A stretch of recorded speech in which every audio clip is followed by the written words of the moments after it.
Hey guys, welcome back to Malacpetor Gaming Studios. I'm Craig. And I'm Connor. And today we have the Warzone Octarius Rising Tide book. Again, this time, if you didn't see our last video, that video we just covered a full overview of the new Tyranid rules, kind of gave you my initial thoughts. That was pretty much my first impression.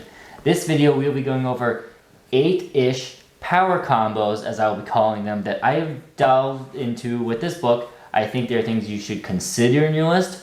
Some of them have multiple stages. You'll see is like, okay, throw all your eggs in one basket. You can accomplish this.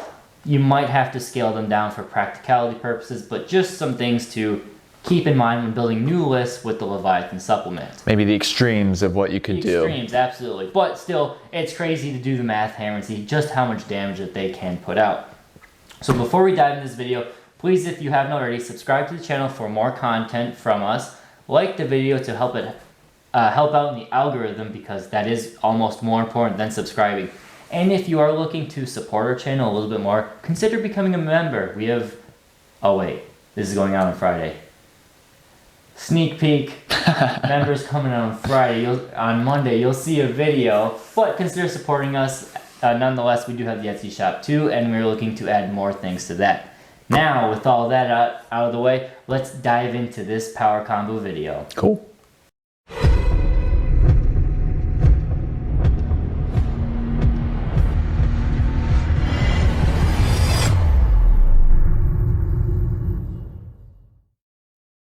So the first combo in this video is looking at maximizing the number of warlord traits and adaptive physiologies. At first, I didn't think anything of this, and I saw someone ask the question if this was possible, and I looked into reading the words as written to make sense of this. So what you need is you do have to pay 2 CP, one for Progeny of the Hive Mind to give you an extra adaptive physiology, and one for Alpha Leader Beast to give your Warlord an extra Warlord trait. So what it does is, you now have one Warlord trait, and it gives you one Warlord trait and 2 adaptive physiologies. Alpha Leader Beast, specifically, this is quote out of the rules, you can generate 1 additional Warlord trait for them, your Warlord, from the Leviathan Warlord table.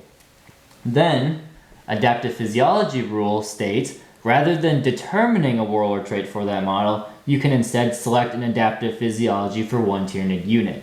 Now, rules as written is a little vague, and hopefully we get an FAQ clarification. If not, ask your TO, run it by them, or your opponent just to let them know this is what you're doing. Yeah. But the way I read this as, you take Alpha Leader Beast, and you generate 2 Warlord traits. But instead of generating one of them, you instead take an adaptive physiology.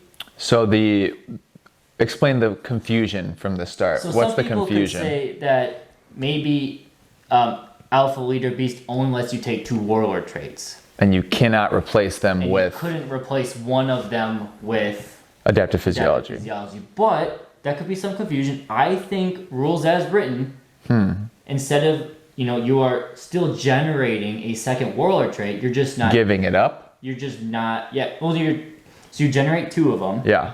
But the first one, it's not a Warlord trait. You're just generating an extra one that is a Warlord trait. Okay. And then you use the stratagem for an extra one. Yeah, we definitely need an FAQ. An FAQ would hopefully clear it up, but I think for the time being, you can absolutely argue this, that rules as written, you can take 2 adaptive physiologies and a Warlord trait. It seems correct to me. Which is good, just something to consider, because at first when I saw this book and everything, it'd be like, oh man, I have to give up an adaptive physiology for a Warlord trait, because some of these Warlord traits are actually good now. It's crazy. And who would have thought? I know, who would have thought? And typically, you would want 2 adaptive physiologies all the time. Now it looks like if you're willing to pay 2 CP, you can do them both. Okay. And the 2 CP seems like a fair trade to me for that, because adaptive physiology is supposed to replace a Warlord trait. But if you're paying extra CP, seems right. I think it makes sense, and I think the 2 CP is absolutely worth it. Yes. So now we go on to pure model-wise combos. This first one is going to be very simple. This is just talking about the new super smite potential of Zoanthropes. And for the record, I just want to say, I don't know all of this stuff either, and it's very important for me to learn. So my surprise faces are genuine. This is live reaction. I need to learn. From Connor. Yeah. So you have a unit of 3 to 6 Zoanthropes, doesn't matter. You give them the Psychic Channeling upgrade, which is their specific Synaptic Link ability. It's funny, that's my Grey Knight's stratagem name as well. A Warlord, or a Relic not Relic. Stratagem that's also Psychic Channeling. Weird. A lot of channeling. Overlaps. You also have a Neurothrope nearby this unit, and all it does is it now creates a standard Super Smite potential is 8.5%. Now it is 17.5%. More, to Super Smite. Wow. It's not quite. Almost double. It is more. Almost.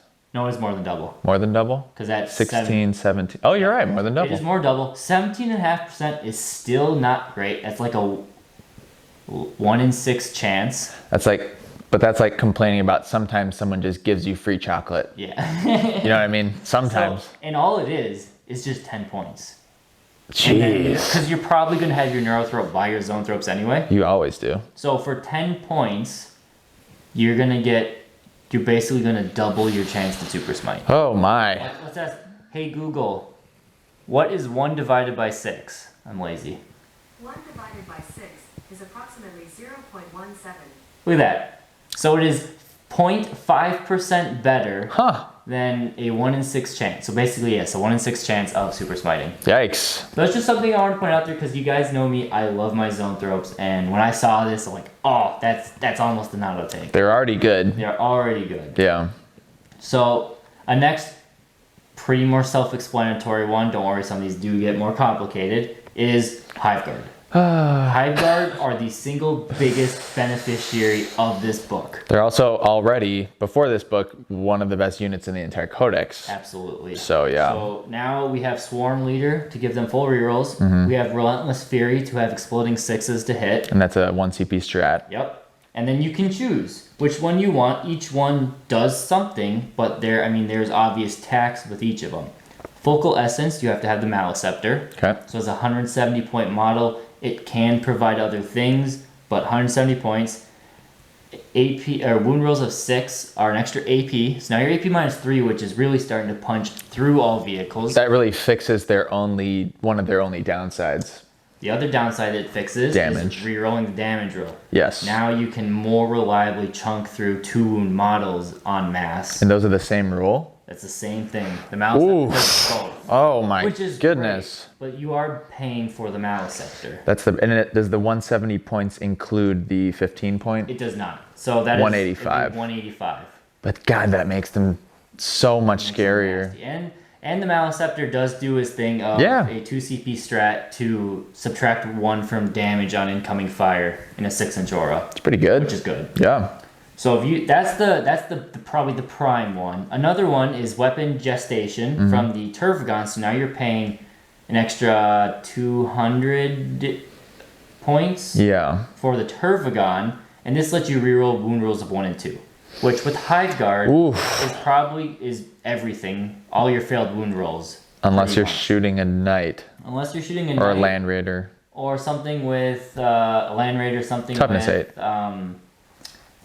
What's the stratagem that Space Marines have? Wound on 4s. Transhuman? Transhuman. Unless you're wounding some transhuman. Yeah. So again, you would not necessarily take the Tervigon for boosting the Hive Guard only. Yeah. But it's an option to consider. Okay. It just increases the wound potential, while the other one increases the damage potential. This is more likely to wound. Yeah. The final one, the cheapest option, coming in at 66 point minimum tax for a unit of 3 barebone warriors, is Bioweapon Bond to let them hit on 2s. Yeah, which is also so good. If you combined Bioweapon Bond and Relentless Fury, on average, you get as many shots as as many hits as you have shots. Because the 6s counteract the 1, so 12 shots from 6 Hive Guard are on average 12 shots. Wow, 12 hits. 12 hits. Woo. And if you pair in Swarm Leader rerolls, you're probably going to get 13 or 14 hits. Yeah. I have a question, but maybe we should finish. We'll finish this first. I mean, it's simple. It just increases the damage output of your Hive Guard. And on top of that, you can do single-minded annihilation and do it all again on 1 unit. For CP? 2 CP, yes. 2 CP. So you do start spending some CP. Yeah. But you will eliminate probably 2 units with 1 unit of shooting. Wow. What was your question? My question is, do you think the warriors are the best, most logical choice for building a list to buff the Hive Guard with this? I think the warriors are the easiest choice because it is only 66 points. Yeah, because like you said, the Tervigon and kind of Malacpetor are expensive. The Malacpetor, if for you this. build the rest of your list around the Malacpetor, it will be good. Like, so that he can benefit other stuff besides Hive Guard? You pair the Malacpetor with other toughness 8 units. Oh. And now those other toughness 8 units become very terrifying. You pair Tyrannofex with a flamer? You pair Tyrannofex. You pair a Malacpetor with a Tervigon that has -1 to wound. Oh, yeah. Now your multi-meltas are wounding your Tervigon on 6s. Yeah. But do multi-meltas usually go into Tervigon? Like, I feel like they usually... It's a big bug. It's a big bug. toughness 8 bug. Yeah. Your las cannons are now wounding your las cannons are wounding your Tervigons or your other big bugs on 4s.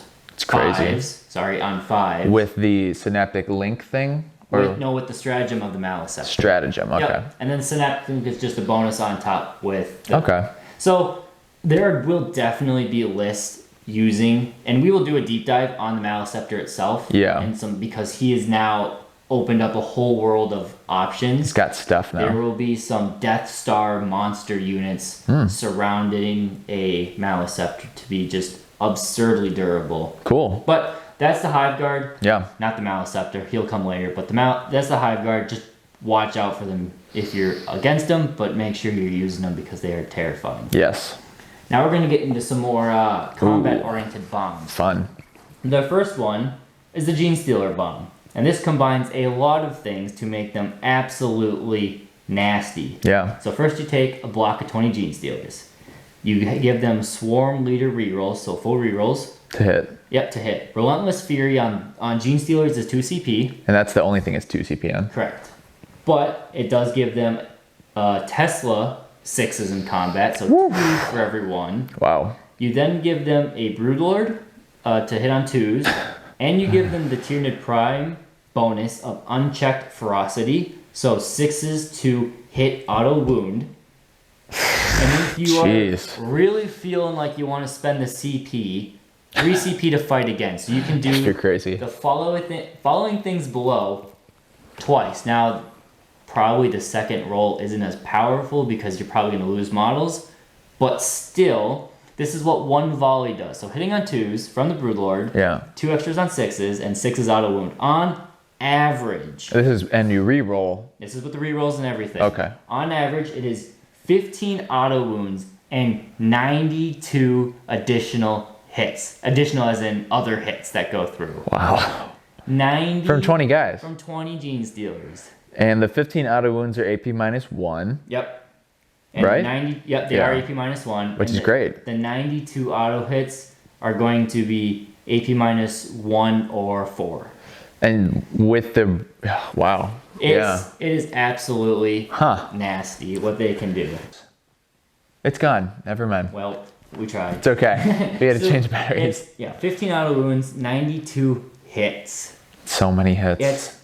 So on average, if you're going against a Space Marine, that is 46 wounds plus the auto wounds. Plus a few of them will be AP -4. And what I'm not even including in here are Acid Maws, which I've never used against you because I have not had models to represent them.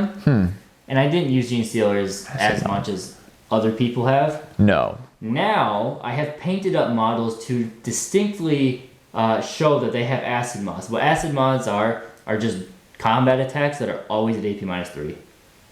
So basically, you can put, I think it's 1 for every 5. Or 1 for every 4. I think 1 for every 5 or 4. Wow. So you have 4 or 5 Acid Maws in a unit, and they're always AP -3. So basically, with these rules and Acid Maws and everything else, this kind of makes Genestealers into what they should have been able to do. Absolute nuclear missile. A glass nuclear missile. Yes. Right? Yes. Because they're not defensive. Well, actually, there is stuff to make them more defensive now. You could make them defensive, yes. Well, the Broodlord's a synaptic thing. We'll talk about that later. Yep. Yeah. But this is insane. How practical do you think getting this off is? So minus the fight again. We don't have to worry about fight that. again, yeah. The only thing that's not practical about this is including the Tyranid Prime. You probably aren't going to include a Tyranid Prime and a Broodlord. Oh, the Tyranid Prime is giving the right on 6s. I heard Tyranid Warriors and I was confused, but now I get it. So he's doing that. So you could cut out the Tyranid Prime, and now those 15 auto wounds will actually just be extra hits. So it would be 107 hits on average. So even without the Prime, I mean. Yeah. And think about how many rendings would you get? Is it a sixth? Yeah. It's a sixth? A 6 of those will be rending. So if you're at least at least 15 of those would be rending. Jeez. Okay. So you're looking at, let's say 14, so that's 7 dead Marines. Well, this is a Marine melter. Yeah. There's probably no surviving. No, if you're a 10-man to Marine make this squad. even more toned down, because we did say there are extremes to this. You can even cut out the Broodlord and take a group of Tyranid warriors and give them the +1 to hit on the Genestealers. Now you don't need to make it cheaper. To make it easier, yeah. Now you don't need the Broodlord, which you could do, but you don't need the Broodlord. Yeah. And you don't need the Tyranid Prime. You just need the unit of warriors, which can be universal to the rest of your army. True, but the Broodlord does have his new Synaptic Link, which would be really beneficial. Which also would help out Genestealers. Help out Genestealers, yeah. But you can only be benefiting from one Synaptic Link at a time. Oh, yeah, that's right. You can't stack them all up and make this absolute... That would be cool. Imagine you did the extended carapaces, and then you stacked all of every Synaptic Link, if you could do that. Oh, yeah. I mean, that'd be overpowered, but... It'd be fun.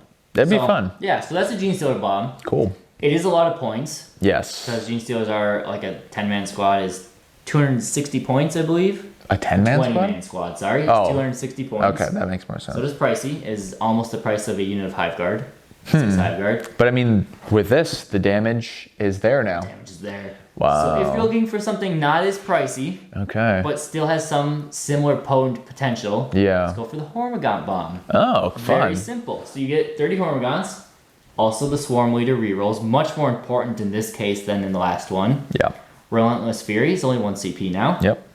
Oh, true. A Tyranid Prime for unchecked ferocity. This is much more common. Not saying Tyranid Primes are going to be common, but if maybe they'll be used. If you're running mass Gaunt spam, you might include a Tyranid Prime now. Because they can be shielded by the Gaunts. Cool. Feral Instincts, which is our Blood of Ball strat, or I guess, we still call them Blood of Ball strats because they are now in this book. I feel like shorthand, we will call them that. Yeah. But other strats are bonus of strats. Octarius strats. Which gives Hormaguants an additional AP. Ooh, nice. And then, again, you can fight again. There is another thing in here if you want. I did not include this, but there is a stratagem. I will talk about it because Hyper Adaptation lets you select one other Hive fleet. I believe, let me just check. This is why I didn't include it because I don't know. Yeah, so like one squad can get the benefits? You can pay 2 CP to give one squad a Hive Fleet adaptation. Wow, cool. A different one. You trade it out? You trade it out. Okay. So I believe you just select one of these instead of 2, because but what you could do for 2 CP. Oh, one is the build your own. Oh, I see. So what you could do, again, FAQs will have to clarify this. You could give them Pack Hunters to add 1 to the AP. Oh. Or you could give them just Biometallic Cyst to add 1 to the AP. Oh. So now for 3 CP, you could make them AP -2. I would just stick with Feral Instinct. That's why I only put it on here. Okay. But something to think about. Hormagunt's becoming kind of viable. Kind of viable. So now what happens, because there's more than 11 of them in a unit, they get 2 extra hits on 6s. Oh. So on average, with all of these rolls through, you have 15 auto wounds, 60 hits, And all of them are at AP -1. Almost feels like old Hormagants. Plus, yes, like Almost. Plus, you are re-rolling wound rolls of 1 because Nice. you have 30 Hormagants. And they Wow. get to re-roll wound rolls of 1 if there are 20 or more of them in a unit. So Gaunt spam is better now. Yeah. Yeah, I mean, no it's one just wants better. to take, at a minimum, 15 AP -1 hits. No. That'll still kill Yeah. a chunk of Marines. It will kill Marines. And you tack on the 60 extra. And I mean, it's a pretty cheap unit. Yeah, a unit of Tervigons like this is 180 points. It's not that bad. So it's almost 100 points cheaper than the Genestealer version. Yeah. I mean, it's less attacks, obviously, but you could do a similar thing with them. Yes. Yeah, so a budget version of it, something to look out for. Yeah. Technically, no. So if you took out Swarm Leader, you could use this in any Hive fleet. You could do a custom Hive fleet of Pack Hunter and Biometallic Sis, plus Feral Instincts. You could have all of these at AP -3, but you would have a few less hits. You're really teching into that then, too. Now, again, that's still part. If you do that, your whole army is running the similar strat. So, But if you really like your Hormagants and you really want to use them, yeah, so maybe that's what you do. that's something to. It's like the Genestealer Bomb, but the light version. Yeah. Okay.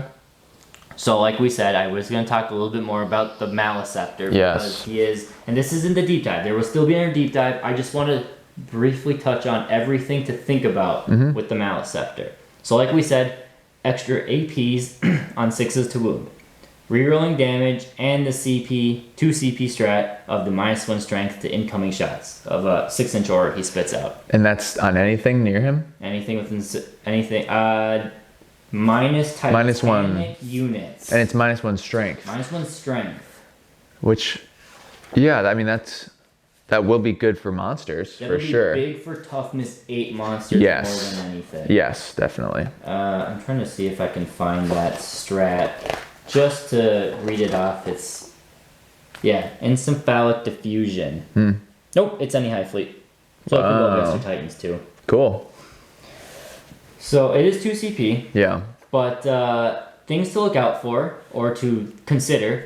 Hive Guard for the buffs of the upgrade, the Synaptic Link that he gets.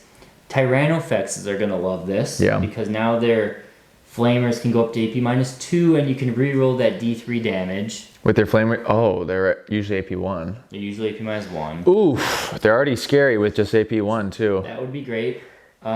Harsfex, because this works in combat, Yeah. all of his attacks are D3 or D6 damage, and all of the Maw attacks are only AP -1. So getting an extra AP on those would be nasty. The damage too is Plus, just he is also, like the Tyrannofex, toughness 8. Yeah. So keeping him alive that much longer. yeah. Trigon and Trigon Prime would also be a great one. Not only is -1 strength okay, it's not as great for the Trigon Prime. Though if you do take a Trigon Prime, you give him the Biomorphic Carapace to -1 to wound. Oh, And then you also take -1 strength. yeah. He's only T6, so It will help. it might come up in some niche situations. But the main thing is the extra AP on 6s to wound and the rerolling that massive D6 damage. Yes, re-rolling that is insane. Now on a Trigon Prime with Toxin Sacs, and if you want to give him Murderous Size, his attacks are hitting on Strength 8, AP -4, and damage D6 +1. If you roll re-rolling, and if you roll a 6, it is damage D6 +2 at AP -5, re-rolling the damage.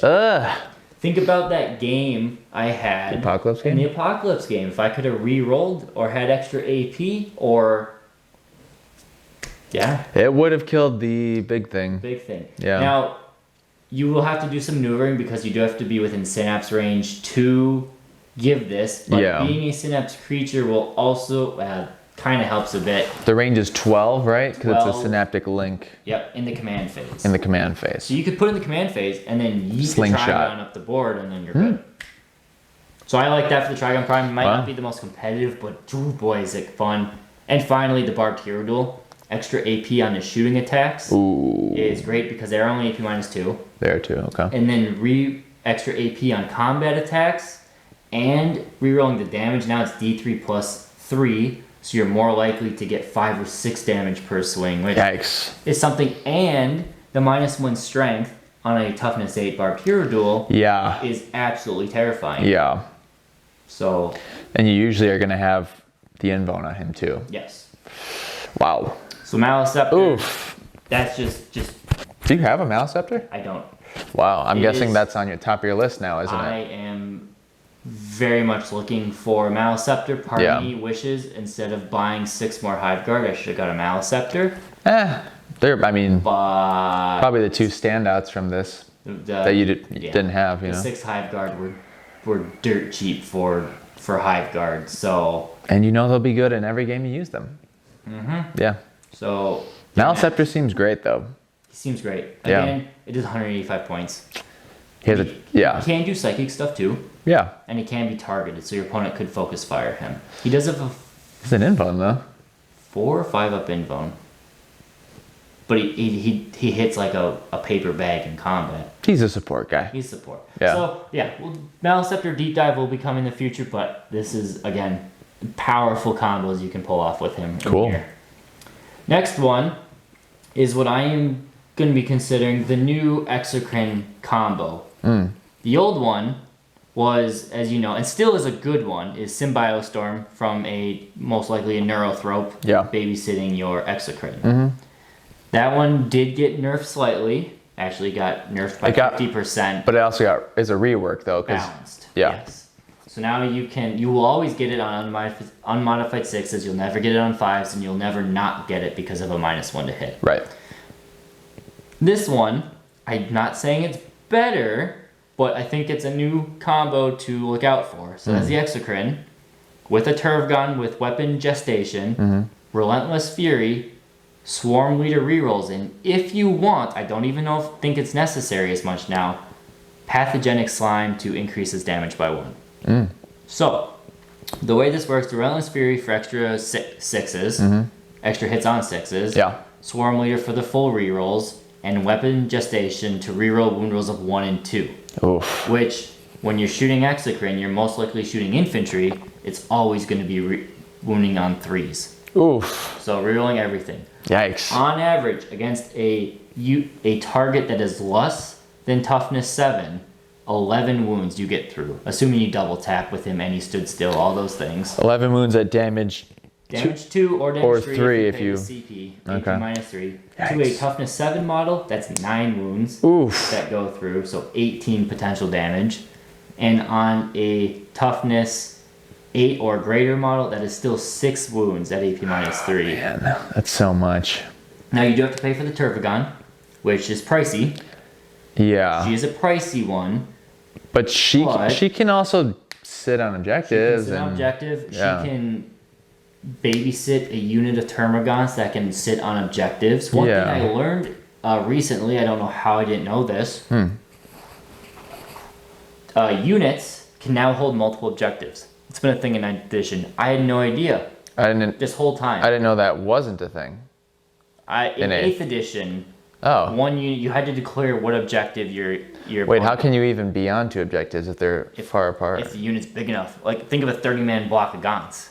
I guess you can still kind of daisy chain. Easily go 2 by 2 and put 15 of them across and hold 2 objectives. I guess it. Yeah, you're right. Okay. Especially in the games where there's 6 objectives. Yeah. You can easily hold a backfield one and a midfield one with the same squad of Gaunts. Weird. Hide the baby mama out of line of sight. Keeps synapse. Yeah.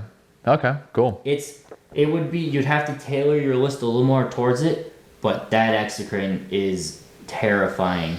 Yeah. Does it? The Exocrine and the Hive Guard, I mean, they were already my biggest nightmare as a Grey Knight player, and they're twice as scary now. Yeah. Probably. They can be. They could be. This is the only way the Exocrine really benefits besides... You have to tech into both of them. You have to tech into both of them, Yeah. but this is something, I don't know about you guys, but for me as a Tyranid fan, we're always looking for excuses to use our Tervigons because they're so cool. Yeah. They just haven't done much for a while. They just don't. Since 5th edition, when they could spawn unlimited Gaunts. 5th/6th edition, yeah. They still had that in 6th? Well, we still had our 5th edition codex in 6th. Oh. So they were like actually. Tyranids really are always powerful. getting lag behind I there. know. Yeah. But yeah, when that could happen, that was Yeah. the last time Tervigons were awesome. I know. It's kind of a bummer. So that's that combo. I definitely will be trying it out eventually. Yeah. Is it going to be the combo? I don't know, but I definitely want to try it. Cool. Final one is one of them again, Tervigon. This is just straight up fun. This is fun. Probably This not is- competitive, but I don't know. I haven't. I Let's go think there through it, is. So this is the extra durable Tervigon. It's actually quite simple and not that much of a combo. Just Yeah. something I want to bring attention to. So you give it Dermic Symbiosis because you can. You give it the Biomorphic Carapace because yes. and that's -1 to wound. -1 to wound. Yep. That's a relic. And then you do the built-in 6-up Feel No Pain. You could give it Catalyst if you really want to go for more durability, but you have 6-up built in. Yeah. And again, they're not the most competitive, the Malacpetor, but for the sake of this combo, Malacpetor are pretty good in the sake of this combo. In this situation. Yes. Would I consider taking one in a tournament list? No, I think 150 points is way too much for them. They should be like 100 points back where they were, and then maybe give them a psychic power or something. They do get zapped pretty quick. They can if they get caught out alone, they get zapped, and their bubble is only 6 inches, and the rest of your army is normally faster than so. But for this, we need one. This Assuming combo. your opponent has a ballistic skill of 3+, it will take 24 multi-meltas or 48 melta shots, not in melta range, to bring down a Tervigon. A Tervigon. 24 multi-meltas. Or you could say the melta rifles on the Eradicators. Yeah. Divide that by 2, not by 2, it's already by that. So 24 guns. So it would take 24 Eradicators to kill a... 24 Radcare models? Yes. Ooh. To kill a Tervigon. Wow. The Dark Lances, which have been a terrifying weapon to go up against because there are so many of them, it takes 36 of them to bring down the Tervigon. Okay. Because they are 1 shot apiece and they're only strength 8. Yeah. Las cannons, standard las cannons, it takes 30 las cannons, assuming they're 1 shot apiece, to bring them down. Yeah. And the Nemesis, of course, the Cognis las cannon on the Admech. Probably the most powerful The most powerful anti-tank. in the game. Well, most consistent. Gun, The only we'll one- say. In this situation, Non-Titan. the Onager Doomcrawler with the not eradication ray, the neutron laser still would be pretty good. But this is the better overall weapon. Yeah. 24 shots of them, which is 12 guns, which is 12 chicken walkers. And Which is expensive. You normally only see 6 of them. So Or that means, sometimes less, yeah. that means it would take 2 full turns of shooting Yeah. to bring it up. Now, with Admech, there's a caveat, and all of these, there's a caveat. This is assuming the BS 3+. You do have to worry Without about... buffs, without... Without buffs, without Stuff. rerolls. Yeah. Obviously, if people are trying to kill it, they might bring these numbers down a little bit. It might be, if they really focus fire, only 18 multi-melters, only 30. But This is the absurdity Still. that you can reach, though. and if you really want, give this thing a Warlord trait. And give it the Gestalt Commander, which allows you to take a Warlord trait depending on the battle round.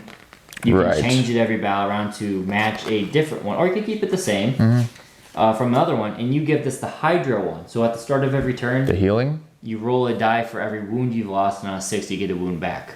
It might make or break it. It might. It's nice not. that you can choose, because you can use it if you think it would help. Yeah. Yeah. Now, if you pair this, the Gestalt Commander one, with the Exocrine, you can then for a turn give the Exocrine ignore cover. Ooh. Because you can take the Hormaguant one. Yeah, I mean that Gestalt Commander thing is super cool. It's cool. I don't know if it's not an auto take necessarily. No, but it will. I think it'll be good. But it's cool. Yeah. So that is. That's a crazy Tervigon, man. That I will use this Tervigon at one point, either against you or Sam. We'll see. We mentioned off camera like narrative stuff with a Tervigon like this. It could be such a fun. It would be so tough final battle, you know? Yeah. Like you have to put everything into one Tervigon. Yeah. The only combo I didn't cover here, maybe I'll do another one as I come up with more, is a super Hive Tyrant. Because there are Hive Tyrants you can do that are crazy powerful. Ignores Invone Blades plus monstrous size. I'll give a rundown of one right now. Connor started it. So of course it's a wings with bone swords. Give the relic. This is for pure offense, not overall capability. Pure offense. You give it the relic to ignore the Invuln saves, the Synaptic Hive Blades. Then you give it murder size. So now you are AP minus 3, damage 4. Give it Toxin Sex, so 6s to wound are an extra damage. Then give it Gestalt Commander and Swarm Leader with Alpha Leader Beast. Nice. Because you can. That would be everything you have. All your adaptive physiology, all your warlord traits, all on this one absolute beat stick. Yeah. And then you give him the Behemoth warlord trait for 6s to wound, do an additional damage. Oh, now your Hive Tyrant is hitting at a potential 4 to 6 damage. Wow. At AP minus 3, ignoring the Invone save. Ooh.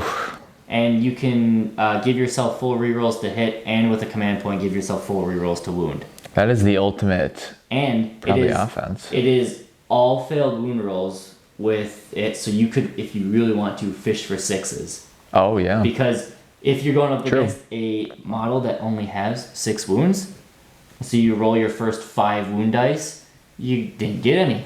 Roll them again. All you need is 1 6 to kill it. Oh. You can fish for the 6 if you really want. Wow. Or reroll 4 of them and keep 1 there as a failsafe. But really, just reroll all of them. Yeah. And you can just guarantee 6 damage, chop down a Space Marine. Now, it's all your eggs in one basket. Is it practical? Is it worth it to kill characters? But if you're just playing some games with fun, do it, because it might be worth it against Grey Knights or Thousand Suns. That's a big.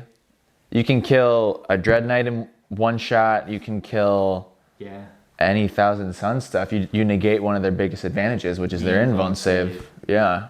Yeah. Very good against those two armies. It's not practical. No. But if you have a reason to bring out an absolute beat stick of a Hive, maybe you're doing a little arena battle game or something, and you want to bring out the biggest, baddest Hive Tyrant. Like I made the video a while back, Big Bad Hive Tyrants. Yeah. He'd fall under that as a offensive beat stick. Maybe you're doing a monster mash and you just want an amazing leader.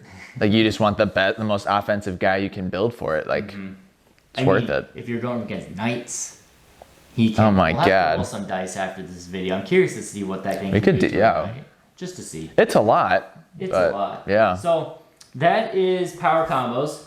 Again, this is after I studied this book for many hours, and these are the first wave of combos I came up with. I'm sure as I do and other players dive more and more into this book, and we actually get to start playing games with it, that we will discover what combos are practical, which new ones emerge, and which ones are the best ones to take. I bet there'll be some funky stuff that comes out. And as we discover those, we will absolutely share them with you guys. So if you want to stay up to date on those, please subscribe and like this video.